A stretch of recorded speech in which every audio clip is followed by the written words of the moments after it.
days later, 90 days later or 90 degrees later, he will become finally again the Lion of the tribe of Judah, starting the constellations all over again. This is why you had 12 apostles. 12 the 12 tribes of apostles were the 12 signs of the zodiac. The whole story is the Son with his chosen 12. And so the entire story of Christianity is the worship of the heavens. You ask any 6-year-old, where is God? And any child will tell you God's up there. But you come at any Christian, I don't care if you're talking to a Catholic, a Mormon, anyone else with this type of story, they're going to look at you like, they're going to look at you like you're crazy, number one, but it does make sense. Oh yeah, it really makes sense. It makes more sense than the actual story of what they're perpetrating or bringing forth in their churches and so forth. Well, yeah, like in the spring, as I said, when the Jews worship the sun passing over the equator, so they celebrate the Passover. Well, Christians have the same celebration. They call it Easter because the sun is a star, and so they call it the Star of the East. Well, that's where the sun comes up, the Star of the East, Eastern Star. That's a Masonic lodge for women. Eastern Star is a star in the east, the sun. But when the sun comes up, it is passed over for the Jews. But for Christians, they say the sun is resurrected, not Passover, because that's Jewish. So for the Christians, we say he has been resurrected, meaning he's come back to life.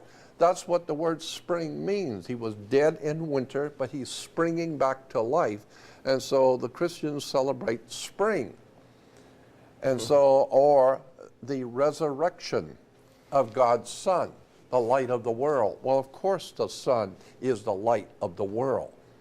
Let me ask you a question. Incidentally, just as you have seen him leave on a cloud, he will come back on a cloud. Well, that's right. Go out in the morning and watch the sun. If it doesn't come out on a cloud, then go out to the beach on Santa Monica every night and watch the sun go down. There's always a cloud out there. Yeah, it's funny because I was at the ocean. I was at Huntington Beach, and I did see the sun walk on the water as the sun was going down. It was shining on the water. The sun was walking on water. All over the world, people say that when you see the sun finally touch the ocean, we say for a few moments, the sun is walking on water. So God's Son walked on water. As a matter of fact, the whole worship of spring in the ancient world, which we call Phoenicia or Cana or Israel, Lebanon today, they had a celebration of spring, but they called it the marriage feast, which was interesting because now in that area it was referred to as the marriage feast. In Egypt it was called the Passover. In Europe under Christianity it was called Easter or the resurrection of God's Son. But in the Middle East that spring celebration was called the marriage feast of Cana. And so the marriage feast of Cana was the son was being asked by his mother, Mother Earth, Mother Nature.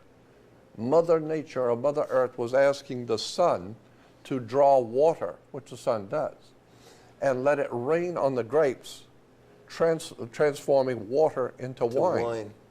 So that we can now celebrate the coming of spring in the Middle East. We can all get drunk and chase women and have a great time celebrating God's Son who has come back. He is resurrected. The whole of Christianity is in fact a metaphor for the sun and its travels through our year. So the whole story of Lucifer himself as being... Well, now that's different. Now you're getting into a Latin word, Lucifer. Lucifer was actually originally the planet Venus. And the ancient peoples of the Arabic world worshipped Venus. Venus, the color of Venus, as I said before, all the reference works will tell you that Venus's color, according to the ancient world, was green. That's why you have on all Islamic temples and flags, etc., there will always be the color green, because green was a color associated with Venus. Now, what a lot of people don't know is that Venus was understood in all of the ancient world. All the ancient world we know viewed Venus as a crest. They would not see Venus as a planet, as a round planet. No. They always pictured in their drawings and in their writings and the hieroglyphics, they always pictured Venus as a lower crest. That's why you see today on the flags in the Islamic world the crest and the star. So the it's lower- representing Venus itself. It's representing Venus. Venus and the star is Venus, but is representing Venus as a crest, not as a round planet. So when we're So- getting into the sun going down into sunset, it becomes nighttime. Yeah, well, now that's a whole other thing, yeah, because, all right, look at, there were many different religious beliefs in Egypt based on the sun, but the most predominant one was the religion of Horus. Horus was God's son.